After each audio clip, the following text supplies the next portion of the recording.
Welcome, everyone, and thank you for joining us. My name is Emily Wongan. I'm a 3L in the JDMA program at the College of Law and Haub School of ENR, and I am an article editor for this year's Law Review Board. So today's panel explores how law, litigation, and storytelling shape the enforcement and evolution of the Endangered Species Act. We'll begin with two presentations, first from Professor Heather Elliott, and then from Dean Temple Stoellinger, followed by a moderated Q&A panel and audience discussion. Let's get started. Our first panelist joins us from Tuscaloosa, Alabama, where I am sure it is much warmer than it is right now, with significantly less snow. Heather Elliott is the John J. Sparkman Chair of Law at the University of Alabama, where she currently teaches civil procedure, land use law, and water law. Her scholarship focuses on the role of courts and agencies in a democratic society, as well as Alabama water law and policy. Professor Elliott is a former law clerk to U.S. Supreme Court Justice Ruth Bader Ginsburg and to Judge Merrick Garland of the U.S. Court of Appeals for the D.C. Circuit. She has also worked in private practice in Washington, D.C. on cases involving constitutional law, Indian law, administrative law, and environmental law. Her forthcoming article in the Wyoming Law Review blends literary analysis with legal commentary, using Joe Pickett as a lens for exploring the moral and cultural dimensions of environmental law, and making a compelling case for why we need more public servants like Joe Pickett. We are very fortunate to have Professor Elliott with us. Please give her a warm welcome.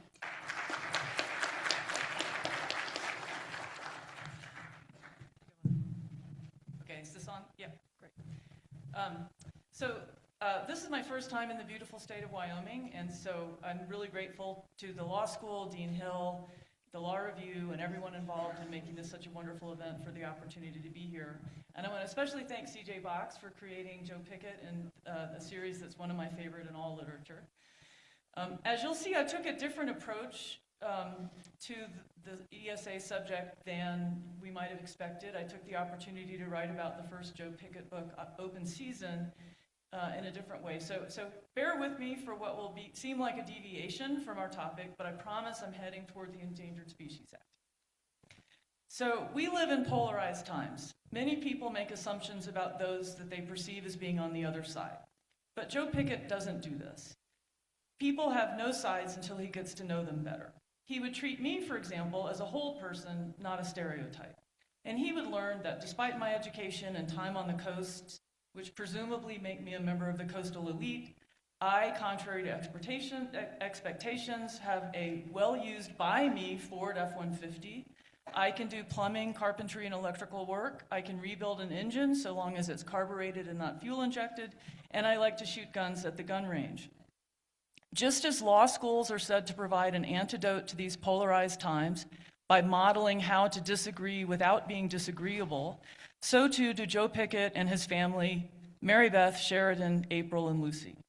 Throughout the books, Joe is open to the humanity of everyone he meets, and he takes reasonable and moderate positions on almost every issue he faces.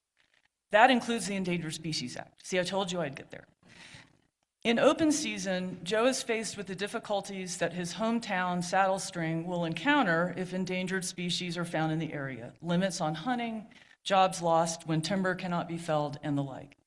At the same time, he is both outraged and heartbroken when he finds the destruction that evil men have wrought on the Miller's weasels, a species thought lost to extinction, then found only, it seems, to be extirpated again. And in his anger and heartbreak, Joe's like most Americans, supermajorities of whom support the preservation of endangered species and find something very wrong with man's destruction of what God has wrought.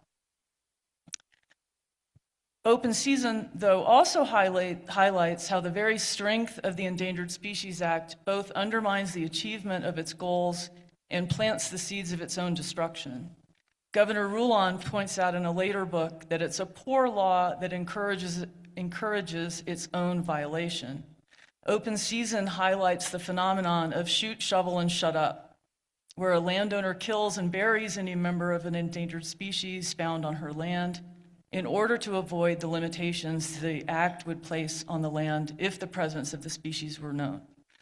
Unbelievably, one of my students was actually told by his agriculture professor at a large land-grant institution in class that shoot, shovel, shut up is the right approach for dealing with endangered species. This directly undermines the achievement of the ESA's goals. The strength of the ESA has also led to repeated efforts to amend or abolish it. The current administration has pending a proposed rule that would remove habitat modification from the definition of harm under the Act. Under that rule, no private development activity, no matter how harmful to an endangered or threatened species, would be stopped by the strictures of the Act. And the panel just before, the game wardens highlighted other problems that the ESA has in generating litigation and diverting attention away from perhaps attention to the species themselves. So a better solution might be to have an understanding that both sides have legitimate concerns and laudable goals. My students are often surprised, knowing as they do that I'm a pretty lefty person. They're often surprised to hear that I believe landowners should be compensated when their land is significantly restricted by the ESA. I believe this both because it is more fair to private property owners and also because it is more likely to result in the preservation of species, preventing at least some instances, I would hope, of shoot, shovel, and shut up. By the same token, however, it is too easy to discount the benefits of the Act in protecting the wilderness that the game wardens told us was so necessary for future generations, providing protection of habitat, which provide habitat that provides the resulting environmental services that Professor Kalin talked about this morning that we get from wilderness. So it is this kind of open-hearted and open-minded collaboration that can better achieve the goals of the Act and, if writ large, can also help overcome today's polarized politics. Mary Beth says at one point that Joe, as a decent and honorable man, is virtually an endangered species himself. I hope that isn't true. We should all aspire to be like Joe Pickett. We should all aspire to consider the humanity of others. We need more Picketts. And by the way, spoiler alert, Joe and Sheridan do actually save the Miller's weasel. So. Thank you for that presentation, Professor Elliott. Our next panelist is Dean Temple Stoellinger. She is the Associate Dean at the Haub School of Environment and Natural Resources and Associate Professor at the College of Law at the University of Wyoming. She also co-directs the Gina Center for Land and Water Law and coordinates the JDMA program in ENR. Her scholarship is focused on decision-making around land, energy, and wildlife, and she brings deep expertise in NEPA, ESA, and public lands law. Her forthcoming article explores the legal, ecological, and cultural complexities surrounding grizzly bear recovery and delisting under the Endangered Species Act. Using C.J. Box's novel, 3-Inch Teeth, as a narrative lens, she examines how apex predators like grizzlies, who were once endangered, now expanding beyond recovery zones, challenge existing legal frameworks and public expectations. Please welcome Dean Stoellinger. Thank you. And I just wanted to note that my colleague in the Haub School, Professor Kelly Dunning, was going to join us here today, but her kids have norovirus, so I'm pretty glad to not be sitting next to her up on this panel. But I did want to say I cut her part of the slides out because it's too technical for me based on her expertise. So I'm just going to talk about sort of the legal structure of delisting grizzly bears in the greater Yellowstone ecosystem. And as Emily mentioned, we cover that from Mr. Box's 3-Inch Teeth. And as Ryan explained earlier, this book opens with a grizzly bear emerging from the trees in the Wyoming Bighorn Mountains to kill a fisherman, crushing his skull in what appears to be a predatory attack. The narrative attention derives not from the biological impossibility, but from the geographic implausibility. It occurs in a territory that grizzly bears had not previously occupied in modern history. I understand that Mr. Box, and he can correct me if I'm wrong, drew his inspiration from a 2018 incident in the Terrace Mountain area in Teton County, where a sow grizzly and her yearling fatally mauled a hunting guide. Wyoming Game and Fish officials describe the behavior as unusually aggressive, exhibiting predatory characteristics rather than defensive behavior. Box's fictional scenario reflects a fundamental challenge that we address in our paper. Grizzly bears have recovered so successfully that they now roam beyond their designated recovery zones, yet federal delisting efforts have repeatedly failed.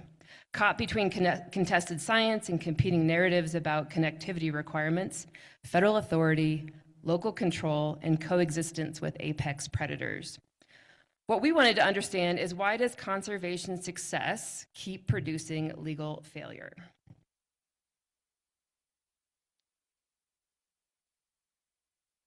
Might help if I turn it on. All right, there we go.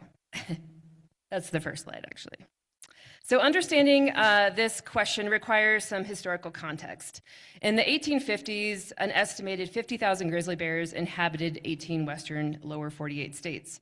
Government-funded eradication programs reduced the population to only 500 to 800 individuals by 1975, when they were listed as threatened under the Endangered Species Act, occupying just 2% of their historic range.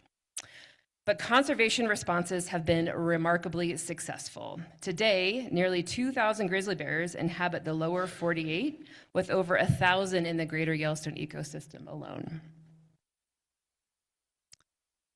Yet, translating biological success into legal delisting has proven to be extraordinarily difficult. The federal government has attempted to delist the GYE population of grizzly bears twice, and both attempts have been overturned. In 2007, the Fish and Wildlife Service delisted the Yellowstone grizzly, but the Ninth Circuit vacated that rule, finding that the service failed to properly analyze white bark pine decline, thought to be a key food source for the grizzly bears. After a decade of additional study, the service tried again in 2017, but Montana Federal District Court Judge Christensen found the service had engaged in real-time balkanization, carving up the population to enable delisting without analyzing effects on remnant populations. Critically, the service had an insufficient connectivity plan, contradicting, in his opinion, the best available science. When the Ninth Circuit reviewed this case in 2020, they established 3 binding precedents for the future delisting. Examine remnant populations, ensure states adopt enforcement mechanisms for long-term genetic health, and commit to recalibrating population metrics if estimate methods change. These requirements, however, created what we call the connectivity paradox. Courts now require connectivity between grizzly bear populations as a prerequisite for delisting, demonstrating genetic exchange and evidence of long-term viability. But the ESA's distinct population segment that Rick talked about earlier requires that DPS populations be significant and distinct. And distinct means that they're marketably separate from other populations. Do you see the contradiction? As grizzly bear populations expand and connectivity increases, precisely what the courts have required, their discreteness disappears. The more connected bears become through conservation success, the less discrete they are for legal purposes. And the result? Connectivity becomes both essential for conservation and a barrier for delisting.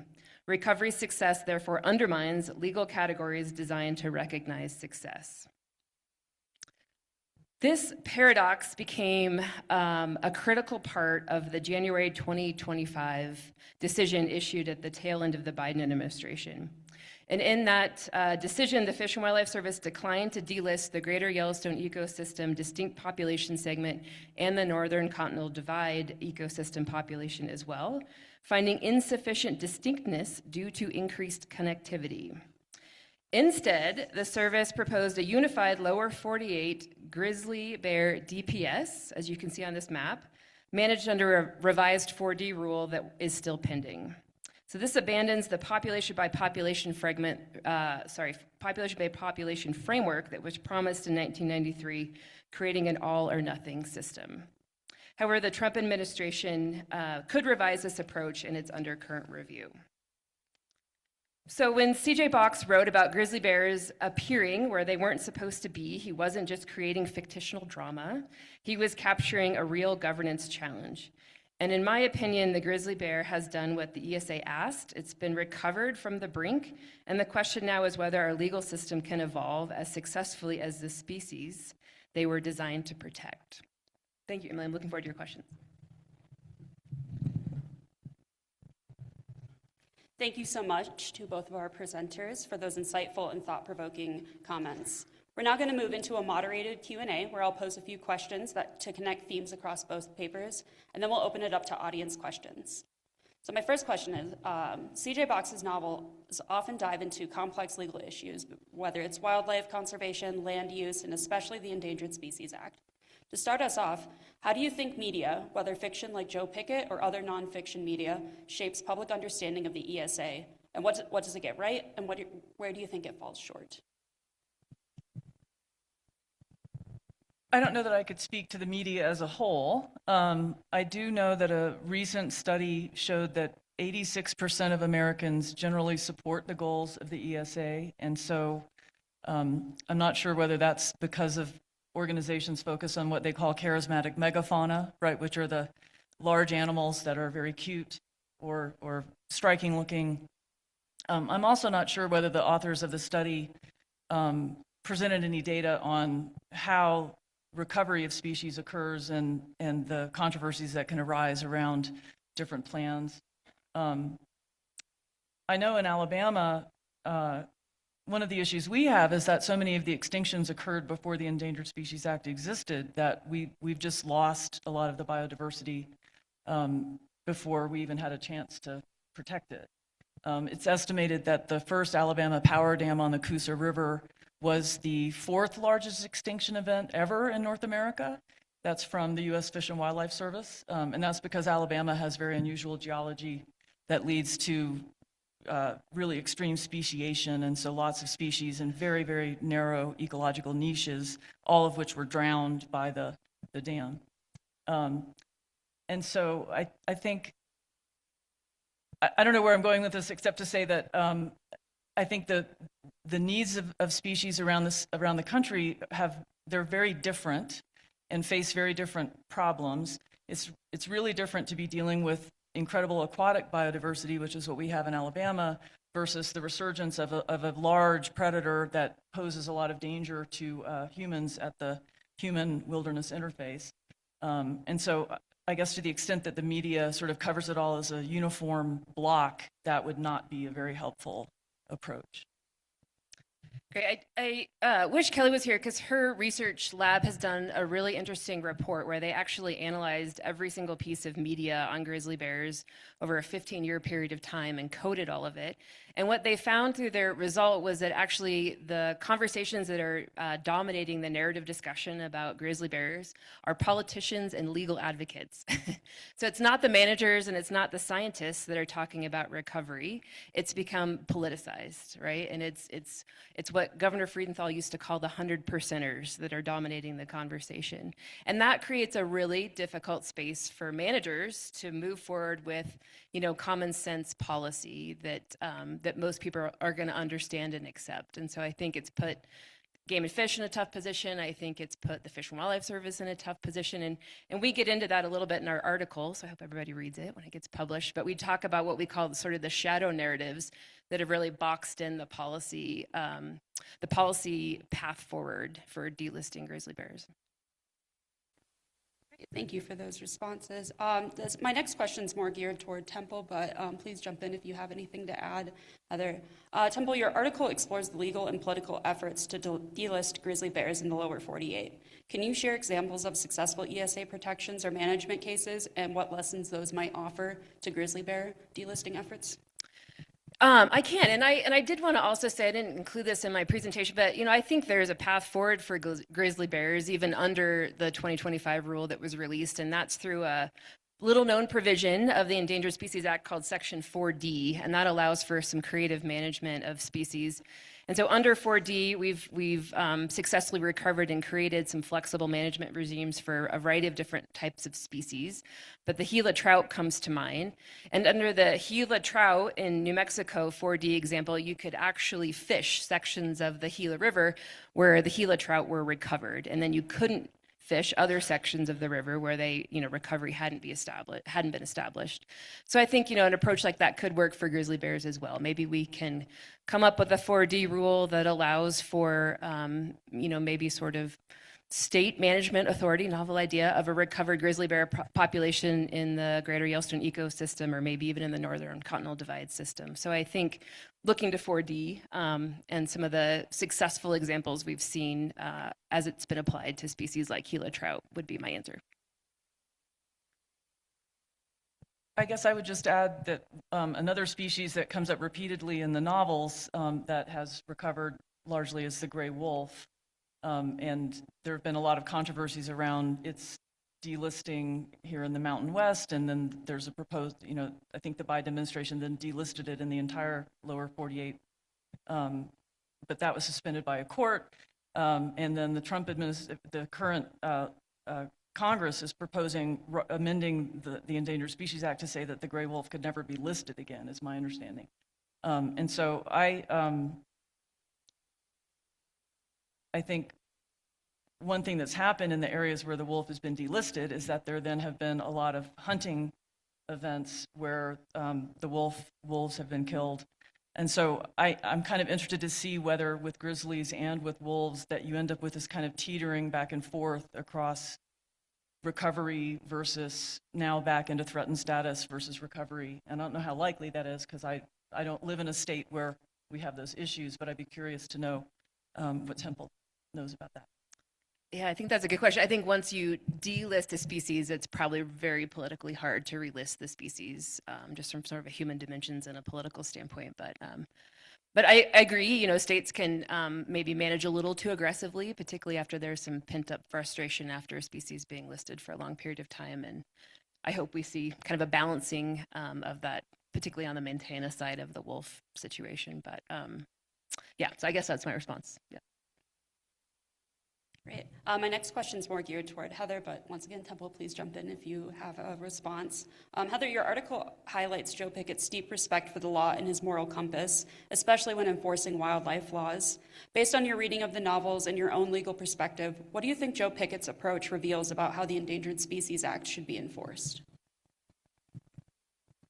Well, I think he would probably agree with what Rick said in the previous panel, that there are some perverse incentives created by the act itself. I think in open season, there's just a very moving scene where he finds a shoot, shovel, and shut up at a very large scale. And the way he thinks about that event, to me, really highlights the underlying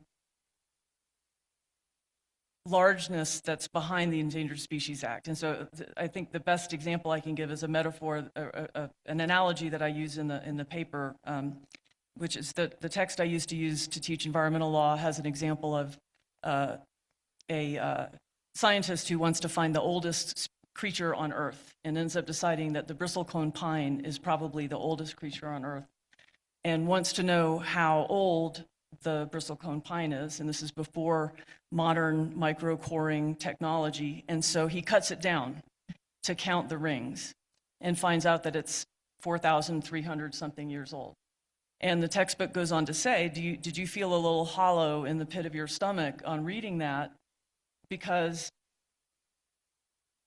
who are we to cut down the oldest species, the oldest creature on the planet? And I think some of what Joe's responses to the treatment of the Miller's weasels in open season has an echo of that. Who are we to intentionally just decide to extinguish a species? At the same time, the books throughout are sort of alive to the costs of to landowners and to communities of the restrictions that the act imposes. I agree with Rick from the previous session that there has sort of arisen this kind of business of pursuing Endangered Species Act claims, and I think they have a real risk of breaking the act. A nonprofit group brought a petition for the listing of over 400 species in Alabama alone about 15 years ago, and that magnitude of listing is going to break the Fish and Wildlife Service, right? They can't list that many species that quickly, and then they're going to get sued for not listing the species that the petition was written for.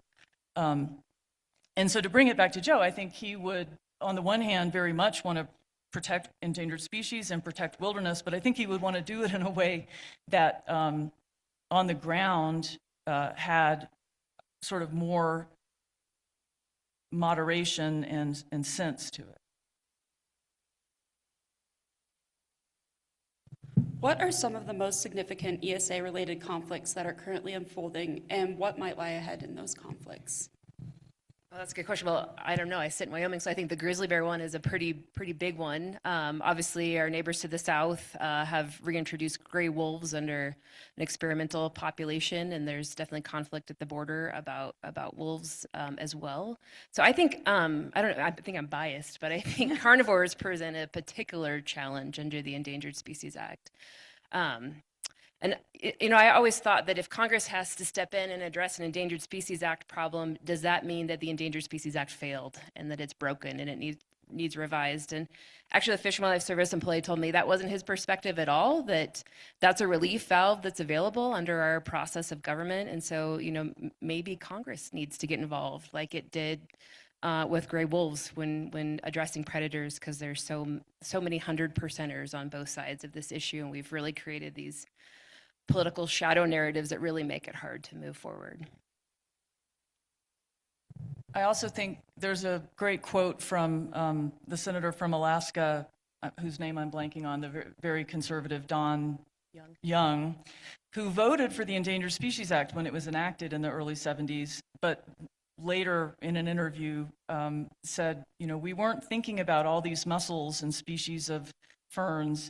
We were thinking about pigeons, by which he meant the passenger pigeon, of course, which had been extinguished earlier in the century. And when you look at the scope of endangerment now, the Fish and Wildlife Service, I think it's about 1,400 something species total listed, but the International Union for the Conservation of Nature lists 45,000 species that they believe are threatened. And the recent report from the International Panel on Biodiversity and Environmental Ecosystem Services says that it thinks that over 1 million species are at risk of extinction from climate change, and notes that something like 50% of species are either moving up in elevation or moving toward the poles to escape warmer temperatures. And when you think about that sort of almost unimaginable scope of activity, it kind of makes it hard to imagine how the Endangered Species Act could ever deal with it. And so I think in some ways, I don't know, I just sort of, I sort of feel like almost like it's angels dancing on the head of a pin at this point, because ecosystems are at such risk. And it's hard to imagine what Fish and Wildlife could do, even if they had all the power in the world. Yeah, Heather, what you were just saying reminded me of the fact that the goal of the Endangered Species Act is to conserve species before they go extinct and the habitats upon which they depend. But the goal of the act doesn't ever actually say anything about recovery. And the Fish and Wildlife Service has been really chronically underfunded to be able to achieve the goal of recovery. Recovery takes a lot of time and takes a lot of money. And thinking about species conservation at a state level is the same, right? Game and Fish is funded on the backs of the licenses bought by men and women that like to hunt and like to fish. And so I think, looking honestly about the necessary budget it's going to take to be able to consider conservation for not just big game and species that we hunt and fish, but also, smaller animals as well. And so I forgot the name of the statute when I was talking last night, but it's the Recovery of American Wildlife Act that's been kind of debated back and forth in Congress several times. But I just really feel like that kind of investment at the federal level to help support states and tribes with a needed injection of some federal funding to help them achieve conservation success at the state and local and tribal level is going to be really critical to address that. Those angels dancing on the tip of the pin. Kind of going off of what you both said in my last question, what reform efforts have been proposed to improve the ESA, and why have some succeeded while others have stalled? Well, the sort of two famous reforms were in the wake of the snail darter case, TVA versus Hill. Congress amended the Endangered Species Act to create the Endangered Species Committee, which is an entity composed of the heads of several federal agencies plus a representative from the affected state who can vote by a supermajority to allow the extinction of a species, even if otherwise it would be protected under the jeopardy provision of the Act, which applies to projects that are have federal funding or federal permits or conducted by agencies themselves. That entity has only ever voted twice to authorize the extinction of a species, and in neither case did it go forward to cause the extinction of the species. But the current administration has called for that committee to meet at least quarterly to see whether there should be more exemptions granted. The other big amendment was to create the Habitat Conservation Plan and Incidental Take Permit program, which if you're a developer who wants to develop land and you're afraid that you may take species incidentally through your development activities, you can file a habitat conservation plan, which if Fish and Wildlife or the National Marine Fisheries Service finds meets the requirements of the Act, and you pursue the plan you have created to conserve the habitat while you engage in your development activities, you get what's called an incidental take permit, which means if you incidentally harm a member of the species, you are not subject to the penalties of the Act. And so those are two sort of safety valves that have, come in through congressional action. More broadly, I think there have been proposals that have not passed to, for example, take out the habitat modification definition of harm. Right now, as I mentioned, the current administration has a pending proposed rule that would change the Fish and Wildlife regulation that defines the word harm in Section 10, which is the take provision, to include habitat modification that actually kills or endangered wildlife by affecting essential breeding and feeding activities. That's not quite verbatim, but pretty close. And if that's removed from the Act, that means the only thing that would be covered by the take provision are not incidental takes where they're a byproduct of other activities like windmills that kill birds, as Nate Romanowski is very upset about in one of the books, or power lines that kill birds, or a development that destroys habitat for a particular mammal. The only thing that would be covered by the take provision are intentional efforts to kill, harm, harass, hunt endangered species. And that's a dramatic narrowing of what would be covered by the Act. And the current proposal would be a regulatory change, which could in turn be reversed by a subsequent administration. But if Congress amends the Act to say we do not mean for harm to include habitat modification, then that would be a much more difficult thing to reverse. Yeah, I'm just going to piggyback on what Rick said earlier, and I mean, I'm going to go to regulatory reform first before thinking about statutory reform. But this idea of the distinct population segment definition maybe being revised to only address the distinctness part being revised to only address to when you're listing a species, but not when you're delisting a species, because it has created this connectivity paradox. So that's a thought about reform. And then I think your point too, Rick, about limiting judicial reform in some ways, whether that's curtailing attorneys' fees or, maybe looking at some statutory amendments to address also, this sort of bulk of litigation that's filed at the Fish and Wildlife Service or National Marine Fisheries Service is in a response to a situation to have to respond to quickly with very limited resources. And wouldn't it be better to put some of those resources on the ground towards conservation? So those are my thoughts. But maybe to answer your bigger question, Emily, why do some amendments or proposals succeed and others don't? I think, back to Heather's earlier points, the Endangered Species Act overall remains a very popular statute if you were to poll Americans nationwide. And, we have to remember that there's people in New York City that really love the idea of wolves and grizzly bears being on the landscape here. And so I think that's what makes it so difficult to change is its popularity and the fact that Americans have a lot of passion for wildlife and want to see them conserved.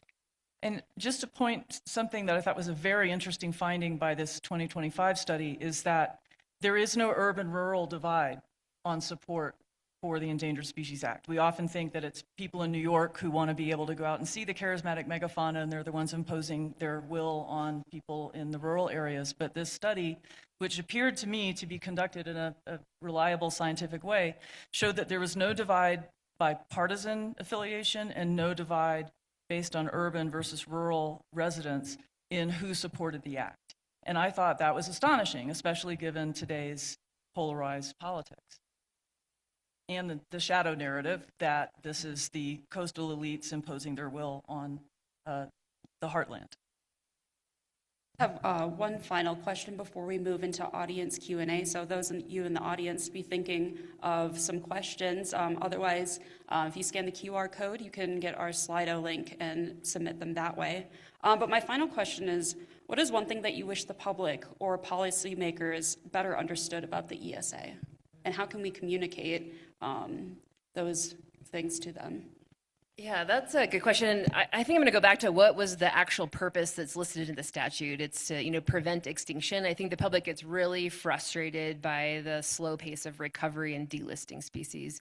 But I don't think the public understands that's not the way the act was written. It was written to really prevent extinction. It wasn't written to ensure recovery.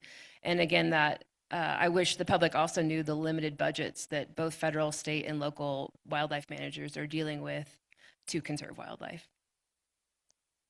I think two things. One is that there was another study that came out recently that tried to estimate the number of species that have been saved by the act, not because they've been listed, but because they never became endangered in the first place because of the operation of the act on the endangered and threatened species, right? Because if you list for example, if you list a charismatic megafauna and you protect its habitat, you're protecting everything under it, right? You're protecting the smaller animals, the plants, and so the estimate was that the act had saved, I'm not going to remember the number now, but that the act had been very, very successful and I think prevented something like 95% of the extinctions that might have otherwise happened. And that would be useful for people to know. I also think that it would be useful for people to know I'm sorry, my brain is cramped. I think somebody told me, it's the altitude, yes. That's what the game wardens told me during lunch, is that my brain is not working because of the altitude. I think people don't understand that many of the species that are listed are not the charismatic megafauna, right? So in Alabama, by far the highest number of species that are listed are mussels, right? We have just inordinate different species of mussels. We have inordinate different species of crayfish and fish. And protecting them ends up protecting watersheds, ends up protecting flow of water for recreation and navigation, ends up protecting all kinds of other benefits that we get from wetlands, from habitat. And I think ecosystem services is something that would make sense to people if we were able to get it out there in the media more, that we actually get billions and billions of dollars every year in benefits provided to us by nature, by the filtering that wetlands do, by the processing of decomposition by insects and bacteria. And when we don't take into account those values, then we have a hard time persuading people on the ground, like, here's why it's a good idea to take these actions to preserve this species. Thank you both for your responses. I guess we've got a little time before we move into audience Q&A. So do you have any final parting thoughts about CJ Box and the ESA and what we've discussed today? Well, I just wanted to thank CJ. I particularly appreciated in the first novel how you included snippets of the Endangered Species Act. The public probably never had a chance to actually read the act or won't in their ordinary life come across it. So thanks for actually putting the law into your book. Yeah, and I just want to reiterate what I said in my talk more generally, which is that I'm just really grateful for a character in the book who is such a good person, who tries to do his best, doesn't always succeed, sometimes, occasionally has done very bad things. But I find the books a great antidote to a lot of what is prominent in the media today about our lives, and I want to thank Mr. Box for that. Well, thank you both. Yeah, please give a round of applause. So we've got a lot of great questions from online, so thank you all for that. How might our approach to the ESA in the U.S. be improved by biodiversity protection laws, policies, and practices in other countries? Oh, I can take a crack at that because we just hosted an international wildlife conference 2 weeks ago in Jackson, where we brought in people from 5 of the 7 continents to explore similar wildlife challenges that we have in the greater Yellowstone ecosystem in international context. And it's amazing how many of the same similar challenges that we're facing in different parts of the world. I think Europe is a really interesting case study, particularly around wolves. They just downlisted wolves under both the Berne Convention and the Habitats Directive in Europe, and so now they're working towards individual country-by-country management strategies that will probably include some management tools. So I think, picking our heads up every once in a while to see how other parts of the world are managing wildlife is a helpful exercise. And so that was an interesting parallel to draw with regards to wolves in particular. I don't know anything specific about international biodiversity law, but I do know that I have learned a lot from international approaches to water management, both surface water and groundwater. The EU in particular has had some really successful approaches to groundwater management, and so I have to think that we just have lots to learn from looking at what other countries do in any field. Great, thank you. A related question, wonder if it came from the same person. What types of cultural changes in the U.S. do you think would be beneficial to help facilitate greater biodiversity protection and better implementation of the ESA? That's a tough one. I've talked to several friends that are attorneys in the state of Wyoming, and they go to a lot of public hearings right now to talk about proposed projects, and they report back that a town hall meeting is a pretty rough place to be right now about not feeling particularly safe in conversations in communities as we talk about tough issues, including wildlife conservation and new energy development. So I think we're at a really kind of a scary time right now where people are really mad about a lot of things. And so I think, reminding everybody, as you were mentioning, that we share a lot of common values around wildlife. We all kind of want to see the same thing, which are wildlife thriving on the landscape. We may differ about how those wildlife are ultimately managed, but I think there's a lot of room right now for conversation about things that we share. We share that value for wildlife conservation. Yeah. One of the things I find interesting in the books is the way hunting is portrayed, because Joe is always helping his neighbors who need to get their elk, and supports hunters who are ethical and field dress their meat and then take it home and freeze it for the year. And he hates poachers and trophy hunters. And if you look at a recent study done about hunting, that basically mirrors what most Americans think. Most Americans think that it's perfectly fine for people to hunt, or super majorities of Americans are in support of people hunting to get meat or to protect their families. But as you start to get into, I'm hunting for the challenge of it, or I'm hunting for a trophy, the numbers just plummet. And I think that's something, again, I think we agree on a lot more things than we realize, because so much of what's covered in the media are the extremes and the people who are the loudest. And I kind of hope that Joe sort of represents this silent majority that we just need to figure out how to get them to start talking. All right, does anyone else in the audience have any questions? As a former backcountry guide in the greater Yellowstone ecosystem near Cody, I've got a lot of anecdotal stories about the big bear. And you would probably think that I am a strong advocate for delisting. I'm neutral. I know that when I guided, all I wanted was the big bears to respect me as much as I respected them. And that wasn't the case when I was in that country. And it's still not the case. I've got 2 friends that have had horrific encounters with bears. I was fortunate to avoid that type of situation. In any event, my direct question is to Temple and to Heather as well. How do you view the potential for the delisting of the grizzly bear in the future? Well, I think Brian Neswick was appointed for a reason. Brian Neswick is the former director of the Wyoming Game and Fish and has, pretty strong opinions about delisting grizzly bears, and he's been appointed the director of the Fish and Wildlife Service. So, I know that's top of his agenda. I just don't know if you can get around this judicial precedent that's been set in the Ninth Circuit. So, it may be a situation where he has to deal with this mega lower 48 population, but get really creative with the 4D rule. And as I said, you could do some really interesting things with the 4D rule. You could essentially treat the greater Yellowstone ecosystem like a recovered population and allow for management like it's a recovered population while maybe conserving other distinct population segments or other areas of bears with more prescriptive management.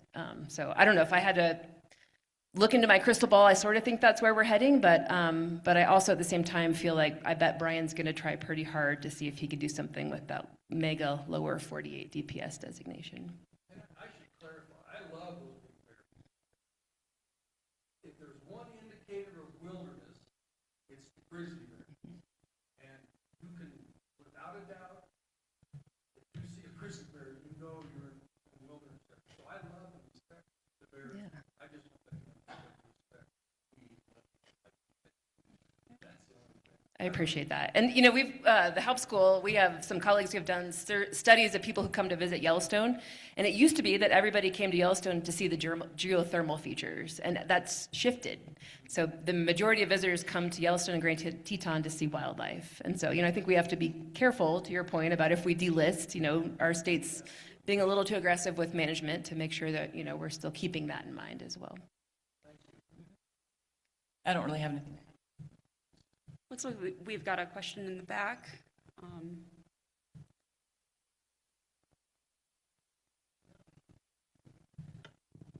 In listening in light of your discussions about how difficult it is to delist, for example, the bears, but also to your colleague's point about, and you mentioned as well, if you delist them, it might be too aggressive with management, and then you have something that is below the desired levels, and how difficult it is to get them back on an endangered species list. Is there discussion from scholars or those that are trying to work on the best plan to talk about, and I don't know the right phraseology, but selective management? For example, when you have a population that's exploding and it is causing the difficulty with encounters of people versus apex predators, to do a focused population reduction without having to go as far as delisting them or facing the battles you're facing on those wide scales. And if those efforts are there, how effective have they been? Yeah, did Martin leave? Martin's probably the best person to answer that question. But, I think the answer to your question is yes. You can do, a lot of management strategies. The Game and Fish could do a lot of interesting management strategies to address those types of population dynamics. So I don't know if you have anything else to add, but if you see Martin in the hallway, ask Martin that question, because I bet he's got a great response. All right, we've got a question up front here. Actually, two different questions, I guess. First would be, there's no divide in support of the ESA. Do we see any divide in the implementation of the ESA across geographic regions or rural, urban divides? Well, I think you probably know that study you're referencing better than I do, but I can speak to it from just looking at what happened in Colorado, and there's been some really interesting studies. I think most people in the room know, but the Colorado voters actually voted to reintroduce wolves into Colorado. And so there have been analysis after the fact of that vote, and it was pretty much on a party line, with Democrats voting for wolf reintroduction and Republicans voting against. But it also sort of followed the geographic lines of the state, which with the Front Range voting for wolf reintroduction and the people in the rural part of Colorado that were going to have to deal with the wolves voting against it. And so I think that's maybe even a state specific example of how that divide can happen between urban and rural and different parties. The follow-up question kind of off of that is there any regulation or statutory changes that y'all would like to see implemented to keep the ESA from being used politically, have it actually stick to its function of protecting wildlife? I don't know that you can ever prevent any statute from being used politically. I think the recommendation to try to shift resources from litigation over the act to actual implementation of the act would be helpful. I did want to say something in response to your first question, which is, the problem we have in Alabama is that we don't like regulators. And, I mean, I know that... We don't like them here either. Yeah, exactly. So I've been trying to get a pretty basic water management statute enacted in Alabama for 15 years now. And I've literally been at meetings where people say, if people have to get a permit to withdraw water from the river, we might as well give all our property to the communists. And so, the problem for endangered species in Alabama is that our state agencies are starved for resources and dramatically understaffed, and so they're not going to be able to take up the weight. And then when we have Fish and Wildlife that's also understaffed and starved for resources, I think you'll get a big differentiation across states because you'll have states that do put the money into their Department of Conservation and Natural Resources or whatever they call it, and then states that don't, right? And so you have states that'll pick up the slack that Fish and Wildlife can't pick up, and you'll have states that don't.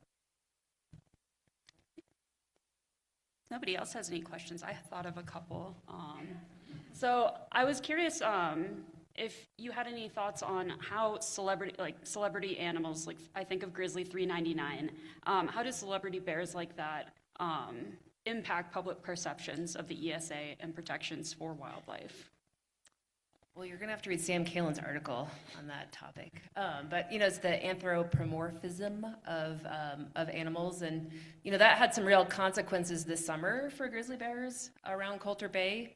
The impact of people wanting to see, not 399, but one of her offsprings and one of her cubs, led to mom being separated from her cubs and then a big boar coming and depredating on one of those cubs. And so, there's real impacts from that kind of celebrity status. I don't specifically have any information to answer your actual question, which is how does it affect people's perceptions of the Endangered Species Act? But I would imagine it just sort of plays into the shadow narrative about, people's perceptions, whether they're real or not, about what the ESA is and how it affects bears like Bear 399. Well, it also seems to be sort of the charismatic megafauna to the exponent of whatever number you want to pick, right? Like it's not just, there are adorable pandas and gorgeous tigers, but there's this bear that we're watching and we just desperately want to see her succeed, but that's just my thought. Another online question we have.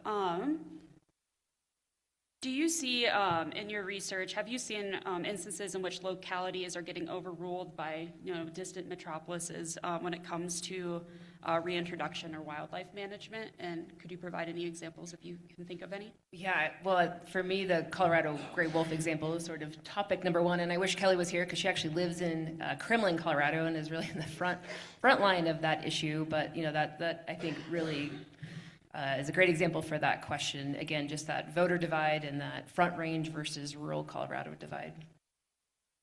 I think in Alabama, we face kind of the opposite problem, which is that there are localities that would like to do more to protect, for example, our riverine resources, but are overruled by the legislature of Alabama saying, no, you can't take those regulatory actions.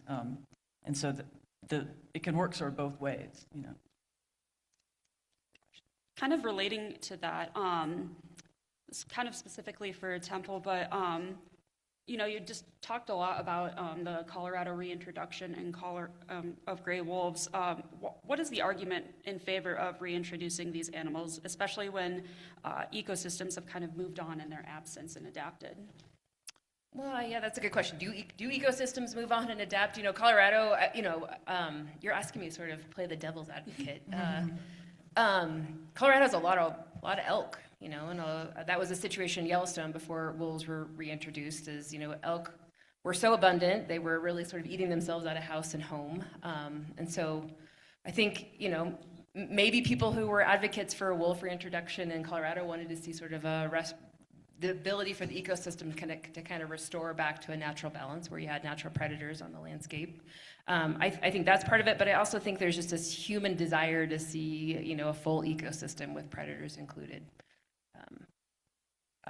What that brings to mind for me is Alda Leopold, who's cited in Open Season, who in one of his early jobs was managing a forest in, I think, New Mexico, it might have been Arizona, and he wanted to improve the conditions for hunters, and he thought the best way to do that would be to kill all the wolves.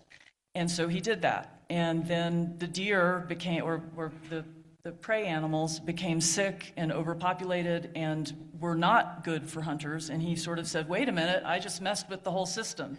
And that sort of ultimately brought him to his view of the land ethic.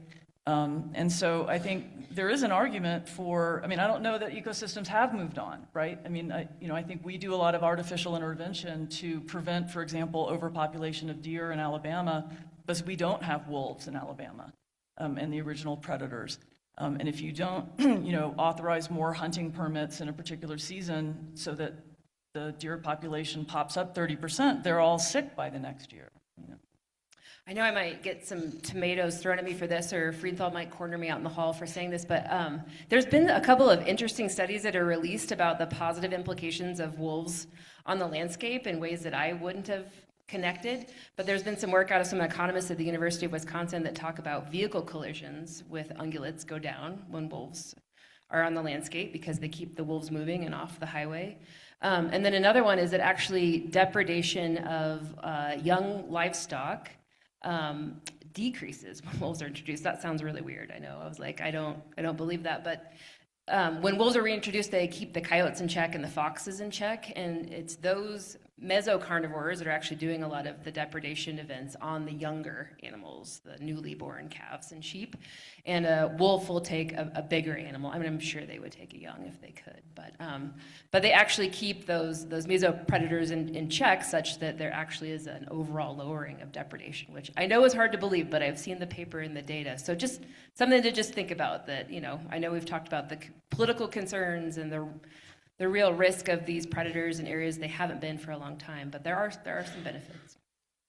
All right, we just have a couple minutes left. I have one final great question. I was wondering if you could share your origin story and how you got involved in researching and studying this area of the law. Well, I grew up spending a lot of time outdoors and always was, apparently I wrote a letter to Gerald Ford in 1974 asking him to save animals. And so it's been something I've been interested in for a long time. And then I sort of got more into the water side of things because I was lucky enough to take water resources law with Joe Sachs at Berkeley when I was a law student, which made the water resources side of things more my focus. Great. For me, my father is a professor at Kansas State University in outdoor recreation management, and so we would spend our summers visiting as interns at different national parks across the country, and so that's where I was interested in the subject of public lands, and you can't think about public lands without wildlife. So, great. Well, thank you both for your time today. We really appreciate your insight.